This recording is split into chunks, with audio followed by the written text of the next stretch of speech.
Se você estivesse de boa na sua casa e recebesse do nada uma notificação no seu e-mail com o título "Eu te amo", você clicaria pra ver do que se trata? Bom, se a resposta for sim, sinto lhe informar que o que viria por aí talvez te fizesse preferir que realmente se tratasse de uma frustração amorosa. Fala, brother! Beleza? No programa de hoje eu vou trazer um vídeo aqui que é bastante curioso, né? Sobre vírus. E quem nunca pegou um vírus no computador, né? E dessa vez, já pensou um vírus que pode causar um prejuízo de 20 bilhões? Pois bem, né? A internet é um mundo cheio de surpresas.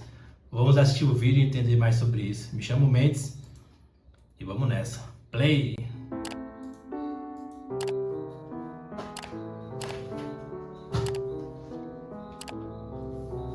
5 de maio do ano 2000. Era uma sexta-feira comum e a gente sabe que sexta-feira é aquele dia da semana em que geralmente tá todo mundo com expectativa alta de bater o ponto no trabalho pra aproveitar o final de semana sem grandes preocupações, certo? Bom, mas você deve imaginar que certamente não foi isso que aconteceu. Isso porque nem todo mundo tinha essa mesma expectativa. Na verdade, em algum lugar das Filipinas estavam Onel de Guzmán e seu parceiro Reonel Ramones, dois programadores que haviam planejado lançar nesse mesmo dia um dos golpes de malware mais bem arquitetados que já existiu. Eis que, como um piscar de olhos, diversos computadores novinhos começaram a entrar em colapso de modo irreparável, tendo várias funções básicas da máquina simplesmente apagadas. Em um primeiro momento, a gente tá falando de 13 mil vírus detectados em apenas um edifício corporativo em um lugar do mundo. Ninguém entendeu, afinal, como poderiam todos os funcionários de uma mesma empresa terem sido hackeados ao mesmo tempo.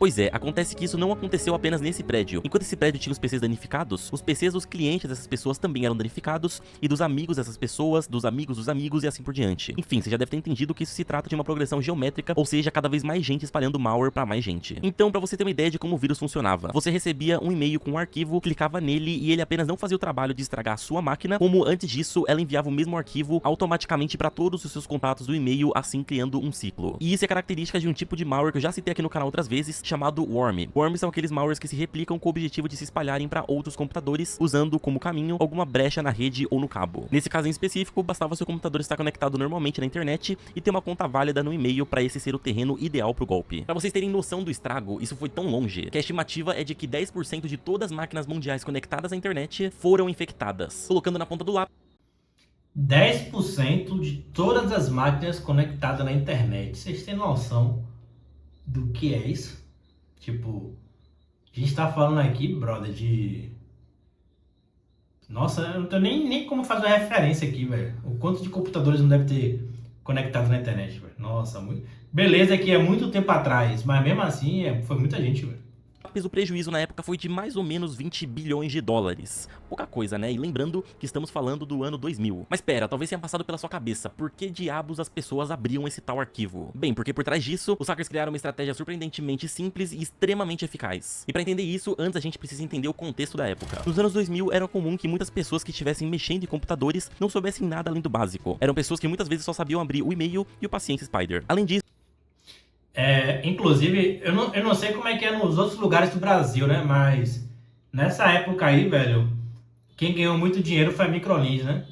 Acredito que não só no meu estado e cidade, mas no Brasil todo, velho. Tipo assim, meio que era obrigatório todo mundo ter que fazer um curso da Microlins pra poder ganhar dinheiro, sacou? Então, era uma parada bem pesada, assim, essa onda da Microlins, velho. Tipo, todo mundo tinha que fazer, enfim, por aí ia, tá ligado? isso, até mesmo para quem já manjava de informática, era novidade algumas configurações padrão que vinham a partir do Windows 98, como por exemplo a extensão dos arquivos serem ocultas, que é aquele ponto alguma coisa que vem depois do nome de cada arquivo. Isso foi algo que os criadores do vírus perceberam, porque o arquivo vinha num e-mail que tinha o título "Eu te amo", e o arquivo em si se chamava carta de amor pra você.txt, sendo que essa parte final, o .txt, é apenas um grande bait. Ou seja, se você fosse nas configurações do Windows e desmarcasse a opção de ocultar as extensões dos arquivos, você descobriria que na verdade o nome do arquivo era carta de amor pra você.txt.vbs, ou seja, .vbs é a extensão real daquele arquivo. VBS é a abreviação de Visual Basic Script, ou seja, um arquivo de texto em Visual Basic, que como muitos conhecem é uma linguagem de programação, e basicamente, através dos comandos e códigos que a pessoa escrevesse em um arquivo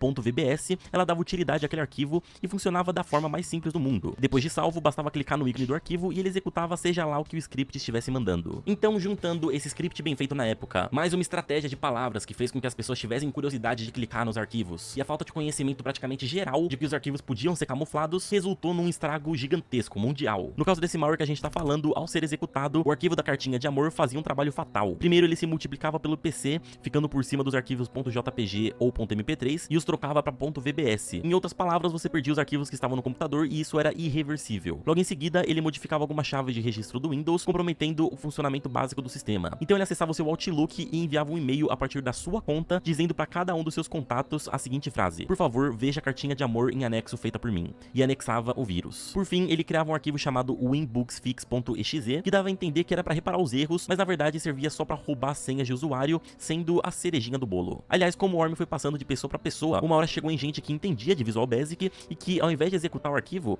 clicava com o botão direito e ia em editar, alterando linhas de código a fim de causar mutações ao vírus. Um exemplo.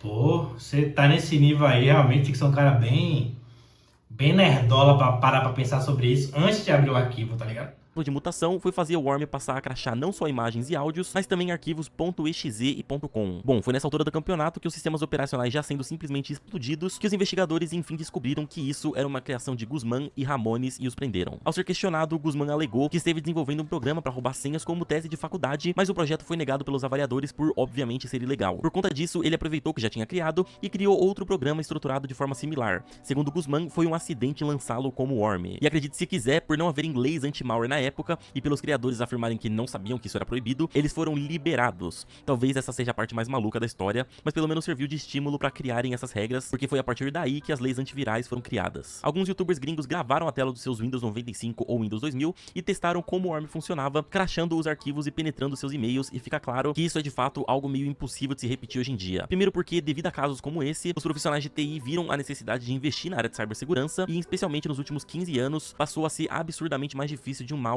conseguir quebrar tantas barreiras de segurança para fazer o vírus desse tipo funcionar. E em segundo...